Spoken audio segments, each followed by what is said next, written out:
नमस्कार दोस्तों, स्वागत है आपका मेरे YouTube चैनल धार्मिक बातें और विचार में। दोस्तों, सावन मास भोलेनाथ का अति प्रिय मास माना जाता है। धर्म ग्रंथों में बताया गया है कि भगवान शंकर ने सावन के महीने में ही विष का पान किया था, इसलिए भोलेनाथ को नीलकंठ भी कहते हैं। कहा जाता है सावन मास में भगवान शंकर कैलाश पर्वत से पृथ्वी पर आते हैं, इसलिए भक्त सावन महीने में महादेव को प्रसन्न करने के लिए उनकी अति प्रिय वस्तुओं को समर्पित करते हैं।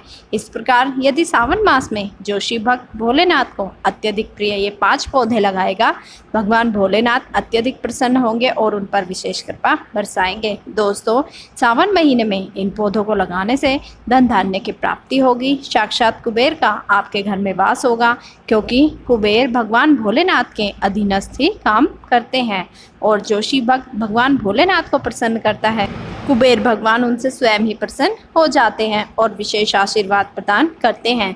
तो दोस्तों, आज की वीडियो में मैं आपको ऐसे वृक्षों के बारे में या ऐसे पौधों के बारे में बताऊंगी जिनसे लगाने से भगवान भोलेनाथ प्रसन्न होते हैं तथा व्यक्ति को मनचाहा वरदान देते हैं।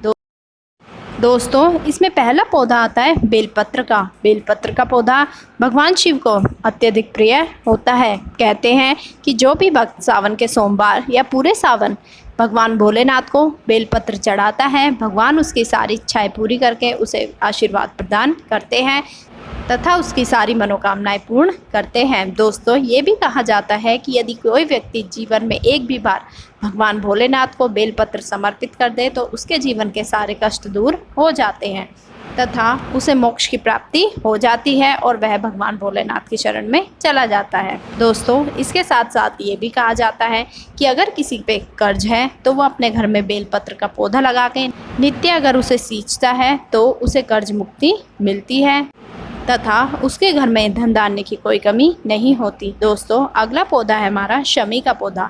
शमी का पौधा भी सावन मास में लगाने से भगवान भोलेनाथ का आशीर्वाद मिलता है। महादेव को पूजा में शमी चढ़ाई जाती है। इसके अलावा शमी भगवान गणेश और शनि देवता को भी अर्पित किया जाता है। चूँकि यह भगवान शिव को इतना प्रिय है तो सावन माह में इसका महत्व और भी बढ़ जाता है। कहते हैं कि शमी का पौधा लगाने से हमारे पितरों को भी शांति मिलती है। दोस्तों, अगला पौधा है हमारा रुद्राक्ष का पौधा। रुद्राक्ष भगवान शिव का साक्षात स्वरूप माना गया है। भगवान शिव का एक नाम रुद्राक्ष भी है।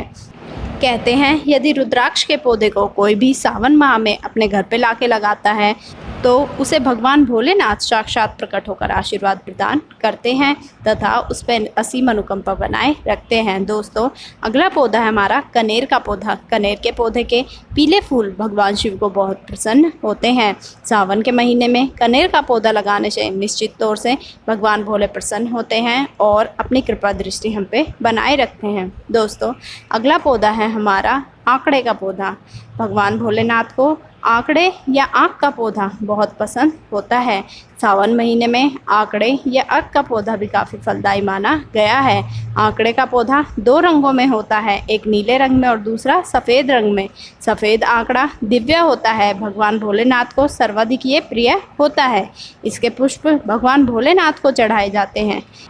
दोस्तों, इन सब के अलावा भगवान को भांग और धतूरे का पौधा भी बहुत प्रिय होता है तथा इसके पत्तों व इसके फूलों से भगवान की पूजा की जाती है। भगवान को धतूरा चढ़ाना सर्वश्रेष्ठ माना जाता है।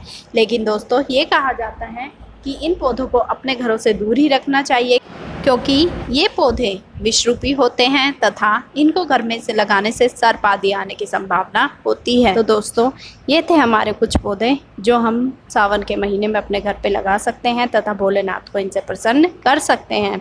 दोस्तों, इन पौधों को लगाने के साथ साथ इन पर ध्यान देना जरूरी है, क्योंकि ये भी कहते हैं कि इन पौधों को कभी भी अपने हाथों से नष्ट नहीं करना चाहिए। अर्थात अगर आप इन पौधों को अपने आप लगाते हैं तो आप इन्हें उखाड़ नहीं सकते और ना ही इन्हें तोड़ सकते, क्योंकि अगर आप ऐसा करते हैं तो भगवान भोलेनाथ नाराज होते हैं तथा हमें उनके क्रोध का शिकार होना पड़ता है।